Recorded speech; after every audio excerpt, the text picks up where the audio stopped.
Is that not recording? So I measured in between the two barbs. The whole length of fitting I have to cut out is 3 inches. I'm gonna go a hair over 3 inches.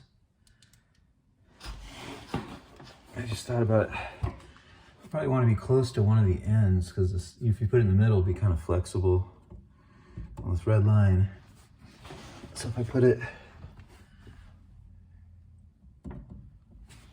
near an end, it'll be supported by there's a galvanized over there, and then there's a bracket over here holding the wall because it's kind of heavy. It's kind of a heavy piece of brass. See if I have it here. I guess I can spin it a little bit so I could see it from the underside, the gauge, and then tilt it into the wall a little bit and install it that way. Or I guess you don't really have to measure it. You could just put it up and mark it, but I'm going to be more accurate.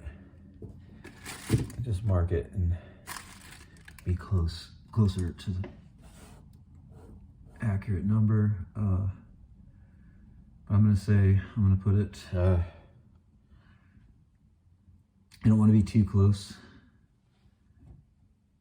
to that joint. So I'm going to give it like, let me see, 2.5 inches away. Just, I don't want to get too close to that joint. I'll start at 2.5. Make a pencil mark. I'll make my 3, and I'm going to go a little bit more than 3 because you can have it be a little hair loose on those barbs. You don't want to be tight, too tight, so that the lines start pushing out sideways. So I'm going to go 3+, a little bit more than 3.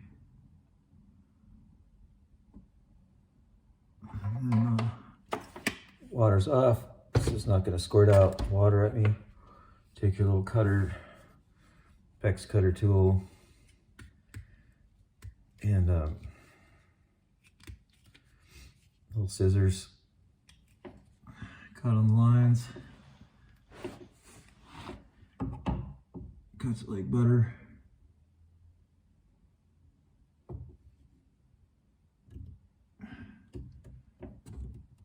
Is there water in there? I don't know if there's water in there or not. Nope. Didn't think so. Okay. Yeah. And this one longer section will be easier to flex as I need to put it in. Done with the cutter. So I'll put the insert it over here on the short end because it's less flexible, and then put your ring on first. It's called a crimp ring. It's a copper ring. Put it on both sides. One over here, one on the long side. Slide it on there. Now you can pull that out of the way, slip it onto the short end. And there's enough room, I have enough clearance from the wall to make my attachment. If I had to, I can, looks like I'm gonna have to loosen the brackets to make it a little looser. I don't want to put too much pressure on anything. So I'm gonna unscrew the brackets, holding that on the wall.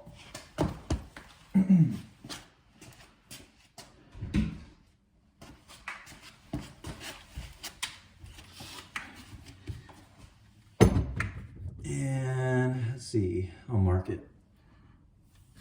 I'll mark where everything is on here. So put it back the same way.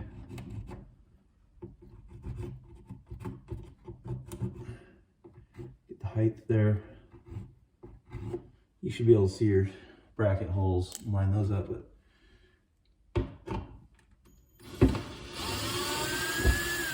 you never know.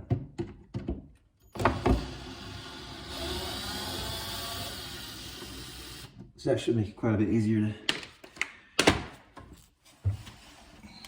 insert this in between the two. This stuff's flexible and everything. I just don't like to put pressure on something, on the joints. I just don't like it. I like to,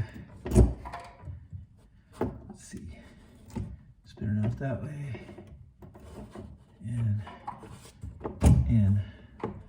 Went together like it wanted to go together. Now I can pull it away from the wall if I needed to. And the tool I'm using today is a different crimper, pocket crimper. It's a little one. I've been able to do everything I needed to with it. The big lopper kind actually fit in tighter spots better. But I got this because it was a lot cheaper than the other ones. And it's for 3/8, 1/2 inch, 3/4.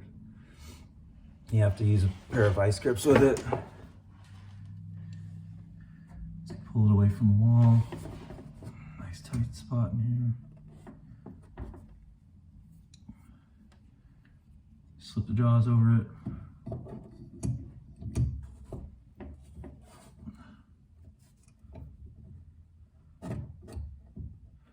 Set your ring about 1/8 to 1/4 away from the end of the packs.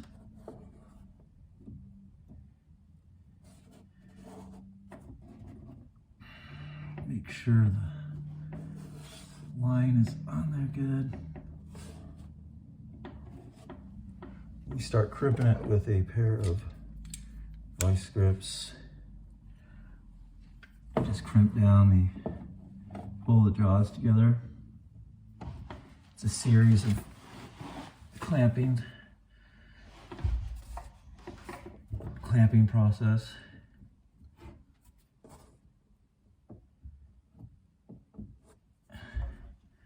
Make sure nothing moves.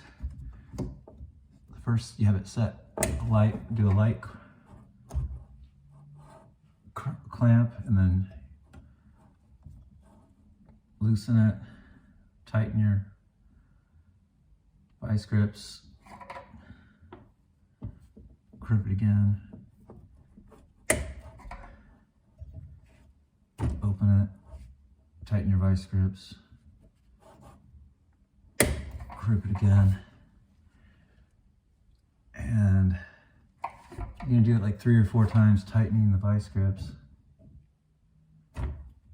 tighter and tighter.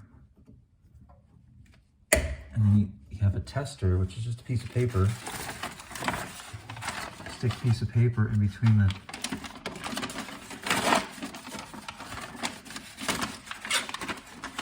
jaws.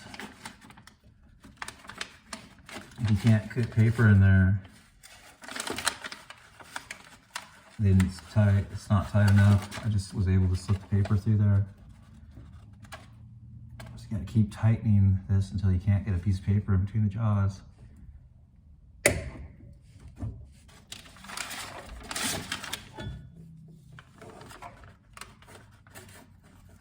It's almost there. Not quite. So I'm going to tighten it one more time.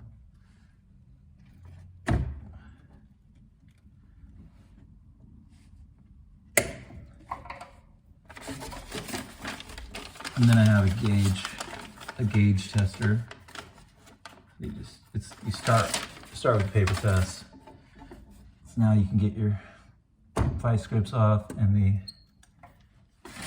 crimper off.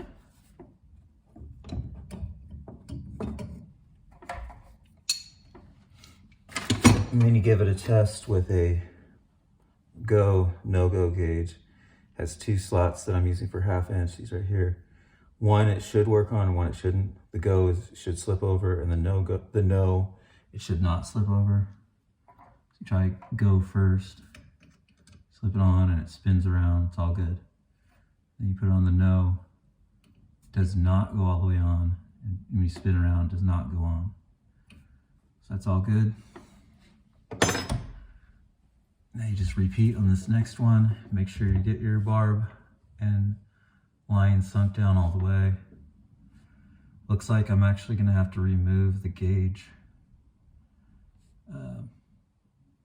So my crimper is not hitting the gauge. But I'll show you when I'm done. But I'm gonna have to take off the gauge and then crimp it.